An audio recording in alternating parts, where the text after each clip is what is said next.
work in a male-dominated industry, and I'm going to give you an example of what just happened to me, which proves that there's a double standard between the way men communicate and women communicate, and how I just checked his. So I just received a message on LinkedIn from someone who I've known for about 20 years. I wouldn't say we're good friends, but we're definitely friendly. And his message read, "Hi, period," and he asked the question. Now, normally I would be a little bit more friendly and I would be like, "Hello, so-and-so, good to hear from you." But this time I'm like, no, let me do a social experiment and reply exactly the way he addressed me. So I replied with, "Hi, period," and I answered the question. Then he responds with, "Do you know who this is?" And I'm playing dumb at this point. I'm like, "Yes, I do know who this is. Why would you think otherwise?" He's like, "Well, your response was unfriendly and curt." She's going to sink, Captain. But she can't sink. She's unsinkable. Fam, let me start off by stating the level of ridiculous reasons to be offended in a double standard for an empowerment video is almost maxed out in this gem of an example. Yes, Queen, it is a crusade to be on the vigilant "I'm offended" guard for all emails and DMs. The nerve of any man trying to lighten the mood in a platonic way. How dare those born of a built-in tube steak not check their privilege of addressing a not-so-heinous female business person in a tone other than high court royalty. Funny how the facts she's presenting in her story are very short, out of context, and in no way do they even hint at being offensive. I guess some queens wake up in the morning with the mission of hitting their "I'm offended" quota. I'm not saying this queen has that mission statement in her bio anywhere, although the reality is when you hashtag the womanism movement in your videos, it gives you the benefit of the doubt. And I replied back with, "Oh, didn't I respond exactly the way that you addressed me?" And he replies with, "Yeah, I guess you did." Yeah, I guess I did. I responded the exact same way, but when he did it, it was perfectly okay. But when I did it, it was seen as curt and unfriendly. And this just goes to show the expectation that men have as to how we women should communicate in the workplace. If we're not Mary Poppins, we are seen as unfriendly and aggressive. So going forward, ladies, let's respond exactly the way that we're addressed and check these fools so they understand that Mary Poppins doesn't work here. I'm Mary Poppins, y'all. You tell them, Queen. Call out how it isn't fair when you aren't all butterflies and rainbows every day. Men think they can make an inquiry to see if your day isn't going well out of any concern. How dare they? Break yourself, fool. The queen in this video may be a completely different person in her everyday professional life versus who she presents in these videos. That is a complete fair possibility. On the other hand, she may be 100% the way she presents herself. If any other woman in the workforce spent her day with this exact same attitude, my question would be, who hurt you? I understand business is not for the faint of heart. In the same stance, it also isn't the place to make some kind of political expedition. Unless, of course, the political expedition is the business. Chill, queens. Check yourself before you wreck yourself. Moving on. Men can sleep with however many women they want before marriage, and it's not looked bad upon.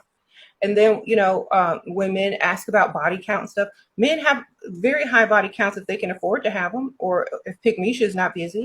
So, the double standard and morals are changing, and we don't care. We're not answering stupid questions anymore. We don't care about body count. We care about bank account. Okay, so if we can't ask you your bank account balance, don't ask us no body count questions, sir. It's none of your business. Just like your bank account, quote unquote, is none of our business. Okay, and besides, a lot of these women who are waiting for marriage and are virgins to sleep with their husband already been sleeping with other people, and maybe some men. And y'all saving yourselves for men who haven't saved themselves for you. Oh, Queen, it is so unfair. Men are not attracted to the things you want them to be attracted to. And it is almost criminal. They don't value things you want them to value. That's right. The past doesn't matter. My body count doesn't mean anything. It's all about the vibes. Maybe this Queen missed the episode where I covered how high body counts hurt a woman's ability to pair bond, and a man's high body count made a statistically insignificant difference in pair bonding. I also stated studies before anyone jumps all over me for that one. And just like this Queen said, we don't care about body counts. We care about about bank accounts. Congratulations! You just defeated your own complaint. You can't make this up. She starts off complaining how unfair body count standards between men and women are, only to follow up how women demand bank account standards. Also, in typical strong and independent fashion, she belittles traditional women who have far higher SMVs and then tries some shaming language at men. Fam, this is almost like auditing on recruit mode. The date/bashing out hurt feels is almost written on their foreheads. All that is left is for her to call all men dusty and say, they ain't ish. I just have to ask, Queen, who hurt you? Moving on. Yeah, so we did hook up on the first date and it was awesome, but I just, to be honest, didn't really think that he was that kind of guy, and just knowing that he gave it away so easily, I don't know if he's really boyfriend material, you know? For those queens who laughed at this saying, it's so true how unfair sleeping standards are. Oh, really? Tell me, since it is so much easier for women to find someone to sleep with and so much harder for men, why should you be held to the same standard? You want fair? Okay, let's eliminate gender physical standards for sports leagues, military, police forces, and prisons. All men and women living in gender neutral areas with one standard. In fact, let's do away with gender affirmative action, reproductive rights for only one gender, and drafting of only one gender in the military. What do you think, queens? That's what I thought. Moving on.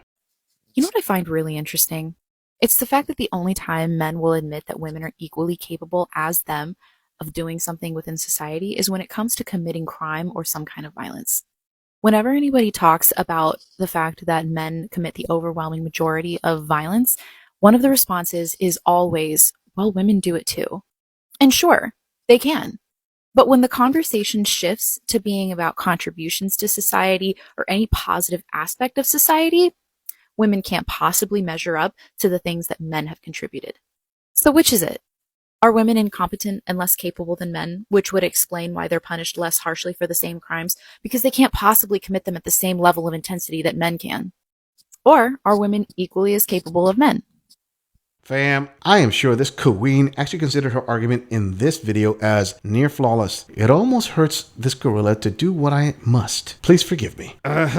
Let me get this straight. She claims men only admit women are equal when committing violence. Where was this published at? I don't think I have heard that argument before. And the response of, women do it too, does not equate to men calling it equal. How did she make that connection? Did this queen ever play connect the dots as a kid? In general, men have never denied they contribute to both the majority of crime and the majority of modern day infrastructure. And to claim women get punished less because of incompetence is a 10-year-old style of argument. Yeah, I hit him first, but he hit me back harder, so punish him. Young queen, the difference between theory of wanting everything equal between genders sounds awesome, but falls apart when this thing called reality hits. Ladies, to make this message more acceptable, men can't hold a candle to women when it comes to depths of emotion, manipulation, softness of personality, and details of aesthetics. Just like we recognize we are not equal there, is it so hard for women to accept they are not a man's equal in the fields men dominate? Equality of opportunity exists and every woman has that right. But to make a video like this just shows how some women out there want to nitpick about how unfair it is. Ladies, reality doesn't bend to the demands of equality of outcome. And again, I ask, who hurt you? I'm just saying, if you enjoy this audit, click on the video in the end screen for more content. If you agree or disagree with anything about this audit,